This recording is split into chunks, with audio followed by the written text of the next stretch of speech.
Get ready for the transcription. 3, 2, 1, start. As far as Khadi is concerned, my own practical experience is that the Khadi board does not have sufficient number of centers, especially in the areas which are the most backward. For instance, in the Sundarban areas, which has only one crop a year and which is actually very poor and backward. As far as industrialization goes, we find hardly any centers, either purchasing or training centers.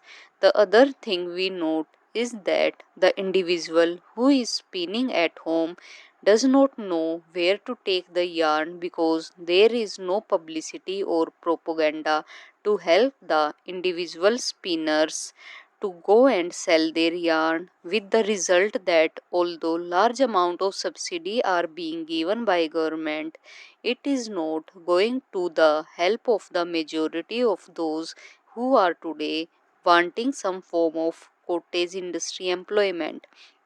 That is why I feel that it is very essential now that it is being done on a national scale, that government purchasing and trading centers should be opened in the areas which are most backward, so that we may not notice this type of shortfall at a time when in every village to which you go, the women, especially the agriculture laboring women, crowd round you and ask you how you are going to give them some form of employment.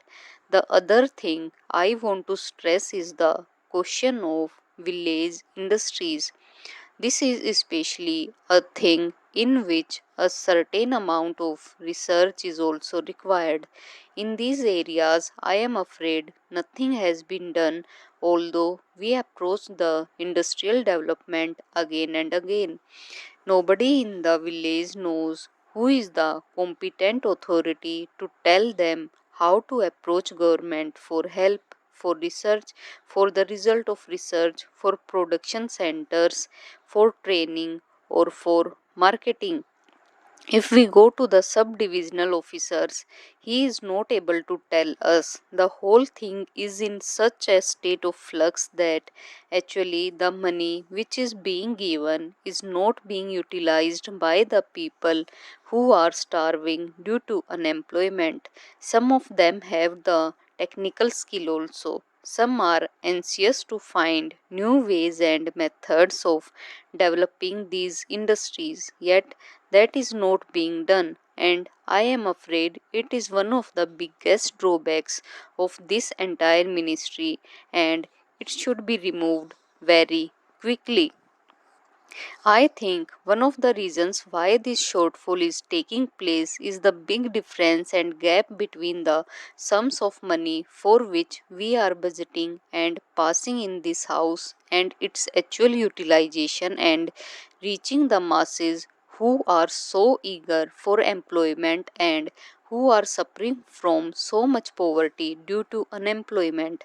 I am in sympathy with the observations made by the previous speaker because, as one who has been connected with one of these boards, I have felt a lot of difficulties in expediting the work and spending the money allotted. I feel that the whole organization does require modification so far as the organizational aspect is concerned. It is known that the government's method of doing anything is rather slow and tardy. The procedure is very difficult and prolonged, and here we have to deal with one particular section of people or industry fixed at a particular place.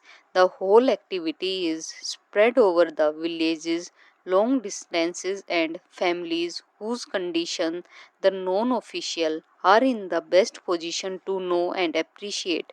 Here, the secretary, the deputy secretary, or the under secretary is sitting in some office, or the deputy minister or minister is sitting somewhere surrounded by secretaries and deputy secretaries. He know their point of view only. He is obsessed with certain formalities, etc. He is not obsessed with the condition of the poor people, and their difficulties are not realized so much as the difficulties of the secretariat. That is the real problem, and that has to be tackled. As a matter of fact, the question of having a statutory body has been hanging fire for a long time. The Khadi and Village Industries Board consists of a very good set of people who are very enthusiastic, who are people with missionary zeal. They have been doing this work all their life. They are on this board, but they find themselves handicapped because they cannot function independently. They are tied down by so many rules and regulations and all kinds of forms and formalities. We must trust these people who have devoted their life to this work. Their main aim in life has been to work for these people. It is high time that we made this body a statutory body. I understand that such a demand had been made by them, and I hear that even a bill has been drafted for this purpose. I would like to know why nothing has been done so far in this that direction and why it was ignored. The government of India should take immediate action in this matter.